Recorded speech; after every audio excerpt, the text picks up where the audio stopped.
नमस्कार दोस्तों, स्वागत है आपका आज के मुख्य समाचारों में। जी हां दोस्तों, आपको यहां पर देखने को मिलेंगी आज सुबह से लेकर शाम तक की तमाम बड़ी खबरें मुख्य समाचार ब्रेकिंग न्यूज़ अपडेट्स के रूप में। तो दोस्तों, आप सभी लोगों से रिक्वेस्ट है इस वीडियो को ज़्यादा से ज़्यादा लाइक और शेयर करें। तो चलिए दोस्तों, जान लेते हैं आज की पहली बड़ी खबर। बिहार, तेलंगाना समेत 13 राज्यों में पहुंची अग्निपथ हिंसा की आग, अब तक 172 हुए गिरफ्तार। जी हां दोस्तों, केंद्र सरकार की अग्निपथ योजना का विरोध उत्तर प्रदेश से तेलंगाना तक 13 राज्यों में फैल गया है। सबसे ज्यादा असर बिहार में देखा जा रहा है। सेना भर्ती की तैयारी करने वाले सड़कों पर उतरकर अपना गुस्सा जाहिर कर रहे हैं। बस ट्रेनें फूकी जा रही है, सड़कों पर जाम लगाया जा रहा है, पुलिस प्रशासन से जुड़े लोगों पर पथराव हो रहा है। हिंसा फैलाने वाले 172 प्रदर्शनकारियों को अब तक गिरफ्तार किया जा चुका है। दोस्तों, सीसीटीवी फुटेज के जरिए आरोपियों की पहचान की जा रही है। रेलवे को 164 ट्रेनें रद्द करनी पड़ी तो वहीं 238 ट्रेनें प्रभावित हुई है। बिहार के नालंदा के इस्लामपुर रेलवे स्टेशन पर मगध एक्सप्रेस की 4 बोगियों को फूंक दिया गया, पथराव भी किया गया। स्टेशन के आसपास भारी तादाद में पुलिस तैनात है। आरा में कुलाड़िया स्टेशन पर प्रदर्शनकारियों ने ट्रेन को जला दिया। प्रदर्शनकारियों ने पैसेंजर ट्रेन में भी आग लगा दी। पटना पंडित दीनदयाल उपाध्याय मेन लाइन पर आगजनी कर परिचालन बाधित कर दिया। वहीं दोस्तों, दूसरी ओर यूपी की बात की जाए तो गौतम बुद्ध नगर के जेवर के टप्पल थाना क्षेत्र की जठारी चौकी में भी प्रदर्शनकारियों ने आग लगा दी। जेवर में यमुना एक्सप्रेस वे पर सैकड़ों युवाओं ने जाम लगा दिया, एक बस को आग के हवाले कर दिया। अलीगढ़ जिले की खेर तहसील के जट्ठाणी नगर पंचायत के बीजेपी चेयरमैन राजपाल सिंह की स्कॉर्पियो को भी फूंक दिया गया। इसके अलावा दोस्तों, औरंगाबाद में दिल्ली से कोलकाता को जोड़ने वाले नेशनल हाईवे 2 को प्रदर्शनकारियों ने जाम कर दिया। हाईवे पर टायर जलाकर विरोध प्रदर्शन किया गया। राजस्थान की बात की जाए तो राजस्थान के चित्तौड़गढ़ में विरोध हुआ। सेना की तैयारी कर रहे युवाओं ने इकट्ठा होकर स्कीम वापस लेने की मांग की। हरियाणा के गुरुग्राम में धारा 144 लगा दी गई है। यहां अब एक साथ 4 लोग नहीं जुट सकते। वहीं दोस्तों, अग्निपथ स्कीम के खिलाफ जम्मू कश्मीर में भी प्रदर्शन जारी है। यहां जम्मू पठानकोट हाईवे पर प्रदर्शन किया गया। प्रदर्शन करने वाले युवाओं ने हाईवे बंद कर दिया। इसके अलावा दोस्तों, हिमाचल, बंगाल, उत्तराखंड, तेलंगाना, मध्य प्रदेश, ओडिशा आदि राज्यों में भी जमकर बवाल मचा। इसके बाद दोस्तों, अगली बड़ी खबर। हिंसा के पीछे विपक्ष का हाथ, राहुल गांधी को बचाने की हो रही है कोशिश, वीके सिंह का बड़ा दावा। जी हां दोस्तों, मोदी सरकार की अग्निपथ योजना के खिलाफ देश के कई राज्यों में प्रदर्शनकारी छात्र सड़कों पर उतरे हुए हैं। तेलंगाना और बिहार में कई ट्रेनों को प्रदर्शनकारियों ने आग के हवाले कर दिया। ऐसे में दोस्तों, केंद्रीय मंत्री और पूर्व army chief general VK Singh ने हिंसा के पीछे विपक्ष का हाथ बताया। उन्होंने कहा कि यह राहुल गांधी को बचाने की कोशिश है। पूर्व आर्मी चीफ ने जी न्यूज से बातचीत में कहा कि ये जो दंगाई है प्रदर्शन कर रहे हैं, ये देश की सेवा करना ही नहीं चाहते। जो देश सेवा करना चाहता है वो कभी नुकसान नहीं पहुंचाएगा। इस हिंसा के पीछे वो लोग हैं जिनके पास जनता के लिए और कोई काम नहीं बचा है सिवाय लोगों को भड़काने के। बिना राहुल गांधी का नाम लिए बगैर उन्होंने कहा कि एक पार्टी के नेता ऐसे हैं जिनसे ईडी पूछताछ कर रही है। उनकी पार्टी को लगता है कि अगर दंगे फसाद कराएंगे तो शायद ईडी उनके नेता को छोड़ देगी। इसके बाद दोस्तों, अगली बड़ी खबर। सिद्धू मूसेवाला हत्याकांड, लॉरेंस और गोल्डी समेत 5 गैंगस्टर्स ने रची साजिश, कनाडा और दुबई से ऑपरेट कर रहे हैं गुर्गे। जी हां दोस्तों, पंजाबी सिंगर सिद्धू मूसेवाला हत्याकांड में बड़ा खुलासा हुआ है। लॉरेंस गैंग के 5 गैंगस्टर्स ने मिलकर सिद्धू मूसेवाला की हत्या की साजिश रची थी। इसमें लॉरेंस के अलावा गोल्डी बराड़, सचिन थापन, अनमोल बिश्नोई और विक्रम बराड़ शामिल थे। लॉरेंस ने तिहाड़ जेल से पूरी साजिश रची। कनाडा बैठे गैंगस्टर गोल्डी बराड़ और दुबई बैठे गैंगस्टर विक्रम बराड़ ने साजिश को अंजाम दिया। दोस्तों, अनमोल बिश्नोई और सचिन थापन ने पूरी साजिश में अहम भूमिका निभाई। यह दोनों भी इस वक्त यूरोप में बताए जा रहे हैं। ये 5 गैंगस्टर सिद्धू मूसेवाला की रेकी से लेकर हत्या करने वाले शार्प शूटर्स को डायरेक्शन दे रहे थे। लॉरेंस से पूछताछ के बाद पंजाब पुलिस की जांच में यह खुलासा हुआ है। इसके बाद दोस्तों, अगली बड़ी खबर। अग्निपथ स्कीम के विरोध के बहाने माहौल खराब करने की साजिश, जांच एजेंसियां सतर्क, चेतावनी जारी। जी हां दोस्तों, देश में केंद्र सरकार की नई योजना अग्निपथ को लेकर जबरदस्त बवाल देखने को मिल रहा है। कई राज्यों में भयंकर हिंसा भी हो रही है। सबसे ज्यादा प्रभावित बिहार और यूपी दिखाई दे रहे हैं। यहाँ पर ट्रेनों तक को आग के हवाले कर दिया गया। अब इस बीच दोस्तों, केंद्रीय जांच एजेंसियों ने सभी राज्यों को अलर्ट जारी कर दिया है। कहा गया है कि सोशल मीडिया के जरिए अफवाह फैलाकर माहौल खराब करने की साजिश की जा रही है। जारी किए गए बयान में कहा गया है कि असामाजिक तत्व हर कोशिश करेंगे कानून व्यवस्था बिगाड़ने की, सरकारी प्रॉपर्टी को नुकसान पहुंचाने की।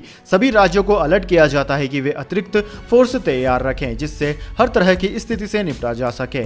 अब ये चेतावनी उस समय जारी की गई है जब देश के कई राज्यों में इस योजना के विरोध में हिंसक प्रदर्शन देखने को मिल रहे हैं। दोस्तों, बिहार में तो सरकारी प्रॉपर्टी को बड़े स्तर पर नुकसान पहुंचाया जा रहा है। कई ट्रेनों को आग के हवाले कर दिया गया। तेलंगाना, कोलकाता और झारखंड में भी स्थिति विस्फोटक हो रही है। यूपी के कुछ इलाकों में भी प्रदर्शन हुए हैं। राजधानी दिल्ली में भी प्रदर्शनकारियों ने कानून हाथ में लेने का प्रयास किया। इन्हीं सब प्रदर्शन को देखते हुए जांच एजेंसियां मान रही है कि आने वाले दिनों में माहौल खराब करने के लिए प्रदर्शनकारी और हिंसक हो सकते हैं। ऐसे में पहले से अतिरिक्त फोर्स तैनात करने की बात हुई है। सोशल मीडिया पर पैनी नजर रखने की भी नसीहत दी गई है। इसके बाद दोस्तों अगली बड़ी खबर, अमेरिका ने 6 माह से 5 वर्ष तक के बच्चों के लिए कोविड वैक्सीन को दे दी मंजूरी। जी हां दोस्तों, US food and drugs administration FDA ने शुक्रवार को फाइजर और मॉडर्ना के कोविड-19 वैक्सीन को छोटे बच्चों के आपातकालीन उपयोग के लिए मंजूरी दे दी है। ज्यादातर इस देश में इस आयु वर्ग के बच्चों को वैक्सीन की डोज नहीं लगी है। एजेंसी ने 6 माह से 5 साल तक के बच्चों के लिए मॉडर्ना की 2 डोज वाले वैक्सीन और 6 माह से 4 साल तक के बच्चों के लिए फाइजर की 3 डोज की वैक्सीन को मंजूरी दी है। दोस्तों, फूड एंड ड्रग एडमिनिस्ट्रेशन के प्रमुख रॉबर्ट कैलिफ ने एक बयान में कहा कि कई माता पिता, अभिभावक और डॉक्टर छोटे बच्चों के लिए वैक्सीन का इंतजार कर रहे थे और टीकों की मंजूरी से 6 माह से ऊपर के बच्चों को कोविड संक्रमण से बचाने में मदद मिलेगी। इसके बाद दोस्तों अगली बड़ी खबर, वनडे क्रिकेट में सबसे बड़े स्कोर का वर्ल्ड रिकॉर्ड। इंग्लैंड ने न्यूजीलैंड के खिलाफ 498 रन का स्कोर बनाया। बटलर ने 47 गेंद पर जमाया शतक। जी हां दोस्तों, इंग्लैंड की क्रिकेट टीम ने वनडे इंटरनेशनल क्रिकेट में सबसे बड़े स्कोर का वर्ल्ड रिकॉर्ड अपने नाम कर लिया है। इंग्लिश टीम ने नीदरलैंड के खिलाफ 3 बल्लेबाजों के शतक की बदौलत टॉस हारकर पहले बैटिंग करते हुए 50 ओवर में 4 विकेट खोकर 498 रन का स्कोर बना दिया। सिर्फ 2 रन से वनडे क्रिकेट में पहली बार 500 रन का आंकड़ा नहीं छू सके। पिछला रिकॉर्ड 481 रन था 6 विकेट के नुकसान पर। इंग्लैंड की टीम ने यह स्कोर 19 जून 2018 को ऑस्ट्रेलिया के खिलाफ 2018 में नोटिंगहम में बनाया था। दोस्तों, इंग्लैंड की ओर से फिल शॉल्ट 122, डेविड मलान 125 और जोस बटलर 162 ने शतकीय पारियां खेली। वनडे क्रिकेट के इतिहास में यह सिर्फ तीसरा मौका है जब एक पारी में 3 बल्लेबाजों ने शतक जमाए हो। इससे पहले साउथ अफ्रीका की ओर से 2015 में वेस्टइंडीज की ओर से भारत के खिलाफ एक पारी में 3 शतक जमाए गए थे। इसके बाद दोस्तों अगली बड़ी खबर, वेदर अपडेट, गर्मी से राहत। दिल्ली, यूपी सहित इन राज्यों में आज भी होगी बारिश। जी हां दोस्तों, पिछले कई दिनों से गर्मी से परेशान उत्तर भारत के कुछ राज्यों के लिए राहत की खबर है। मौसम विज्ञान विभाग की माने तो दिल्ली, हरियाणा, पंजाब, चंडीगढ़ और उत्तर प्रदेश में आज और कल बारिश हो सकती है। दोस्तों, आपकी जानकारी के लिए बता दें, दिल्ली एनसीआर में बीती 2 रात में बारिश हुई है, जिससे तापमान में गिरावट दर्ज की गई। पश्चिमी विक्षोभ और निचले स्तर की पूर्वी हवाओं के चलते पश्चिमी हिमालय क्षेत्र और दिल्ली, हरियाणा, पंजाब, चंडीगढ़ और उत्तर प्रदेश में बारिश के आसार हैं। मौसम विज्ञान विभाग के मुताबिक आने वाले 19 जून तक पूरे उत्तराखंड में प्री मानसून बारिश होगी, जबकि 23 जून तक पूरे प्रदेश में मानसून प्रवेश कर जाएगा, जिससे कहीं कहीं बारिश के संग बिजली भी गिर सकती है। बारिश की संभावनाओं को देखते हुए मौसम विभाग ने अलर्ट जारी कर दिया है। इसके बाद दोस्तों अगली बड़ी खबर, एक टीम में खेलेंगे विराट कोहली और बाबर आजम। एशिया और अफ्रीका 11 के बीच खेली जाएगी सीरीज। भारत पाकिस्तान के प्लेयर्स एक साथ खेलेंगे। जी हां दोस्तों, भारत और पाकिस्तान के स्टार क्रिकेटर खिलाड़ी विराट कोहली और बाबर आजम 2023 में एक साथ खेलते नजर आ सकते हैं। 2023 के आईपीएल के बाद अफ्रीका और एशिया 11 के बीच में सीरीज खेली जानी है। एशिया 11 की ओर से श्रीलंका और बांग्लादेश के खिलाड़ी भी खेलते हुए नजर आ सकते हैं। दोस्तों, आपकी जानकारी के लिए बता दें, भारत और पाकिस्तान के बीच आपस में कोई सीरीज नहीं खेली जाती है, न ही पाकिस्तानी खिलाड़ी आईपीएल में खेलते हैं। ऐसे में दोनों देश के खिलाड़ियों को एक साथ खेलते देखना फैंस के लिए एक अलग अनुभव होगा। दोस्तों, भारत और पाकिस्तान के बीच आखिरी सीरीज 2012-13 में खेली गई थी। इसके बाद दोनों टीमों को केवल आईसीसी इवेंट में खेलते हुए देखा जाता है। दोस्तों, इससे पहले 2007 में एशिया और अफ्रीका 11 के बीच 3 मैचों की सीरीज खेली गई थी। इस सीरीज को एशिया 11 ने 3-0 से अपने नाम किया था। उस समय महेंद्र सिंह धोनी, मोहम्मद आसिफ, युवराज सिंह, मोहम्मद यूसुफ जैसे स्टार खिलाड़ी एक साथ खेलते नजर आए थे। वहीं अफ्रीकी 11 के लिए मोर्ने मार्कल, एबी डिविलियर्स और स्टीव टिकोलो साथ खेले थे। लेकिन इसके बाद भारत और पाकिस्तान के बीच राजनीतिक मुद्दों के कारण यह सीरीज दोबारा नहीं खेली जा सकी। इसके बाद दोस्तों अगली बड़ी खबर, असम और मेघालय में बाढ़ से 16 की मौत, 1700 गांवों में बाढ़ का पानी भरा। कर्नाटक में सरकारी स्कूल बस बाढ़ में फंस गई। जी हां दोस्तों, देश के ज्यादातर हिस्सों में अभी भी भीषण गर्मी का कहर देखने को मिल रहा है। वहीं दूसरी ओर असम, मेघालय और कर्नाटक में बारिश लोगों के लिए आफत बन गई है। असम और मेघालय में बारिश के चलते 1700 गांवों में बाढ़ जैसे हालात हैं, जिससे अब तक करीब 16 लोगों की मौत हो चुकी है। वहीं दोस्तों, कर्नाटक के धारवाड़ जिले में भारी बारिश के चलते एक सरकारी स्कूल की बस पानी में फंस गई। बस में करीब 150 बच्चे सवार थे। टीचर्स और स्थानीय लोगों की मदद से सभी बच्चों को बस से सुरक्षित निकाला गया। असम में पिछले 3-4 दिनों से तेज बारिश के चलते लोगों की परेशानी बढ़ गई है। राज्य के करीब 25 जिले बाढ़ की चपेट में है। इससे करीब 11 लाख से ज्यादा लोग प्रभावित हैं। अधिकारियों का कहना है कि राज्य के कई इलाकों में ब्रह्मपुत्र, गोरांग, कोपिली, मानस और पागलडिया नदियों का जलस्तर खतरे के निशान से ऊपर है। असम में 17 जून तक बारिश का अलर्ट है। इसके बाद दोस्तों अगली बड़ी खबर, पाकिस्तान FATF की ग्रे लिस्ट में बरकरार, अब होगी ऑन साइट समीक्षा। जी हां दोस्तों, FATF ने बर्लिन में हुई समीक्षा बैठक के बाद पाकिस्तान को फिलहाल ग्रे लिस्ट में बनाए रखने का फैसला किया है। साथ ही पाकिस्तान की तरफ से उठाए गए कदमों की पड़ताल के लिए ऑन साइट समीक्षा का प्रस्ताव रखा है। इस ऑन साइट विजिट के बाद ही ग्रे लिस्ट से हटाने पर कोई फैसला लिया जाएगा।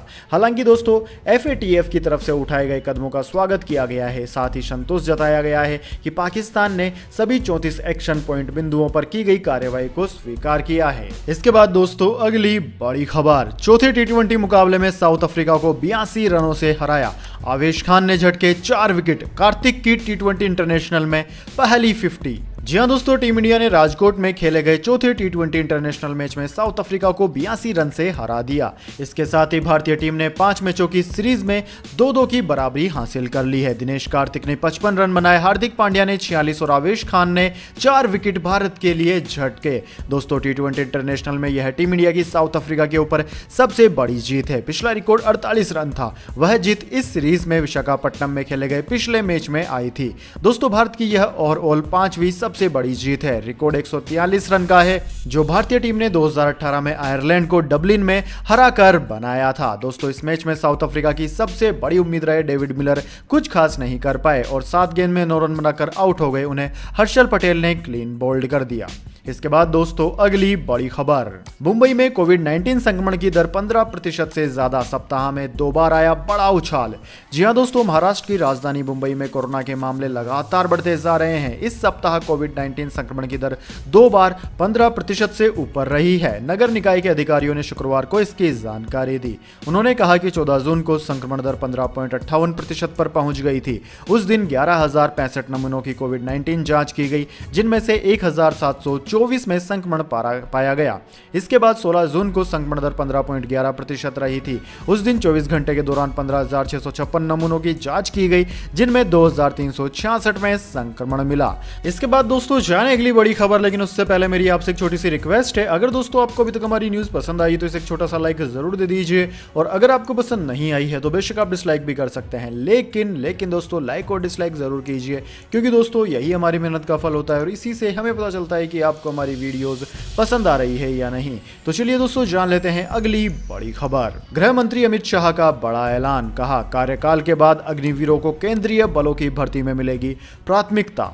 जी हां दोस्तों, अग्निपथ योजना को लेकर युवाओं में भ्रम की स्थिति है। इस योजना का विरोध करने के लिए देश के कई शहरों में विरोध प्रदर्शन चल रहे हैं। ऐसे में देश के गृह मंत्री अमित शाह ने साफ कर दिया है कि अग्निपथ योजना के तहत सेना के तीनों अंगों में सेवा देने के 4 साल बाद अग्निवीरों के लिए रास्ते बंद नहीं होंगे। अमित शाह ने कहा कि गृह मंत्रालय ने निर्णय लिया है कि अग्निवीर योजना में 4 साल पूरा करने वाले अग्निवीरों को केंद्रीय बलों और असम राइफल्स में भर्ती में प्राथमिकता दी जाएगी। गृह मंत्री अमित शाह ने ट्वीट कर कहा कि गृह मंत्रालय के इस निर्णय से अग्निपथ योजना से प्रशिक्षित युवा आगे भी देश की सेवा और सुरक्षा में अपना योगदान दे पाएंगे। उन्होंने कहा कि इस निर्णय पर विस्तृत योजना बनाने का काम शुरू हो गया है। गृह मंत्रालय का यह फैसला बहुत महत्वपूर्ण है, क्योंकि सेना में 4 साल सेवा देने के बाद अग्निवीरों के लिए केंद्रीय बलों और असम राइफल्स में भर्ती के दरवाजे खुल जाएंगे। साथ ही इस फैसले से केंद्रीय बलों जैसे कि CRPF, BSF, CISF, ITBP, SSB और असम राइफल्स में करीब मौजूदा 73,000 रिक्त पदों को भरने में सहायता मिलेगी। इसके बाद दोस्तों अगली बड़ी खबर, सेंसेक्स 135 पॉइंट्स की गिरावट के साथ 51,360 पर बंद, टाइटन और विप्रो के शेयर फिसले। जी हां दोस्तों, सेंसेक्स और निफ्टी में हफ्ते के आखिरी कारोबारी दिन शुक्रवार को गिरावट के साथ बंद हुए। सेंसेक्स 135 पॉइंट यानी कि 0.26% की गिरावट के साथ 51,360 पर और निफ्टी 67 पॉइंट यानी कि 0.44% की गिरावट के साथ 15,293 पर बंद हुआ। दोस्तों सेंसेक्स में सबसे ज्यादा गिरावट टाइटन, विप्रो, डॉक्टर रेड्डी, सन फार्मा, एशियन पेंट्स और पावर ग्रिड के शेयरों में रही। सेंसेक्स 313 पॉइंट की गिरावट के साथ 51,182 पर और निफ्टी 87 पॉइंट की गिरावट के साथ 15,272 पर खुला था। दोस्तों आज सेंसेक्स ने 51,652 का हाई और 50,921 का लो लेवल बनाया। LIC के शेयरों में आज फिर कमजोरी देखने को मिली। आज शेयर 2% से ज्यादा टूटकर 651 रुपए पर कमजोर हुआ। वहीं दोस्तों एक महीने के दौरान मेटल शेयरों में 10% से लेकर 32% तक की गिरावट आई है। बीते महीने महंगाई को कम करने के लिए सरकार ने एक्सपोर्ट ड्यूटी जहां बढ़ा दी थी, वहीं स्टील इंडस्ट्री में इस्तेमाल होने वाले रॉ मटेरियल पर इंपोर्ट ड्यूटी घटा दी थी। इससे मेटल की कीमतों में गिरावट का अंदेशा बना और शेयरों में बिकवाली आई। इसके बाद दोस्तों अगली बड़ी खबर, ट्वीट को ऐसा बनाना चाहते हैं एलन मस्क, टिकटॉक जैसे ऐप हो जाएंगे फेल। जी हां दोस्तों, एलन मस्क अपने अंदाज में ट्विटर के लिए एक नया प्लान लेकर आए हैं। वह इस ऐप को दुनिया का सबसे ज्यादा नॉलेज वाला और सबसे ज्यादा मनोरंजन वाला ऐप बनाना चाहते हैं। इसे लेकर उन्होंने अपने प्लान को एक मीटिंग में शेयर किया। वह चाहते हैं कि अब ट्विटर पर भी 1 अरब या इससे भी ज्यादा यूजर्स होने चाहिए। एक वर्चुअल टाउन हॉल मीटिंग के दौरान एलन मस्क ने ट्विटर के कर्मचारियों से कहा कि वह चाहते हैं कि सोशल मीडिया ऐप में 1 अरब उपभोक्ता हों। उन्होंने इस मामले में मनोरंजन के लिए टिकटॉक और चीन के वीचैट को लोगों से जोड़े रखने को लेकर सराहना की। दरअसल दोस्तों 2022 के शुरुआती 3 महीनों तक ट्विटर पर 229 मिलियन रोजाना के सक्रिय यूजर्स हैं। द वर्ज ने इस प्लान को सुनने वाले कर्मचारियों का हवाला देते हुए बताया कि मस्क चाहते हैं कि ट्विटर 1 अरब यूजर्स को टारगेट करने के लिए टिकटॉक और वीचैट के सफलता मॉडल को दोहराए। इसके बाद दोस्तों अगली बड़ी खबर, बालोद में सर्व आदिवासी समाज का जेल भरो आंदोलन, बाबा बालकनाथ की गिरफ्तारी की मांग। जी हां दोस्तों, बालोद जिले में आज सर्व आदिवासी समाज एवं छत्तीसगढ़िया क्रांति सेना ने 3 मुद्दों पर जेल भरो आंदोलन किया। आंदोलन को देखते हुए चप्पे चप्पे पर पुलिस की तैनाती की गई। सुरक्षा व्यवस्था की कमान पुलिस अधीक्षक और अतिरिक्त पुलिस निदेशक ने संभाल रखी थी। कानून व्यवस्था के मद्देनजर शहर में सीधे प्रवेश करने वाले मुख्य मार्गों को बंद कर दिया गया था। दोस्तों सर्व आदिवासी समाज ने आराध्य बुड्ढा देव मंदिर परिसर से निकलकर पूरे शहर का भ्रमण किया और बाबा बालकनाथ दास के खिलाफ जमकर नारेबाजी की। बाबा बालक दास पर गांजा तस्कर जैसे संगीन आरोप भी लगाए गए। सरदार वल्लभ भाई पटेल स्टेडियम में समाज के लोगों ने सार्वजनिक रूप से गिरफ्तारी दी। दोस्तों आपकी जानकारी के लिए बता दें, पूर्व केंद्रीय अरविंद नेताम ने कहा कि जेल भरो आंदोलन के पीछे 3 उद्देश्य हैं। पहला है प्रमुख रूप से जामवड़ी पाटेश्वर धाम के प्रमुख बाबा बालक दास की गिरफ्तारी, सिलेरगिर गोलीकांड और हसदेव अभ्यारण्य में पेड़ों की कटाई जैसे मुद्दे। सर्व आदिवासी समाज के संरक्षण मोहन पोटाई बाबा बालकनाथ दास पर जमकर बरसे। उन्होंने मीडिया को दिए बयान में कहा कि बाबा बालक दास ही मुख्य षड्यंत्रकारी और मुख्य आरोपी हैं। बड़े बाबा की मौत के बाद उन्होंने ही आदिवासी समाज को शुद्धिकरण के नाम पर लगभग 65,000 रुपए दिए।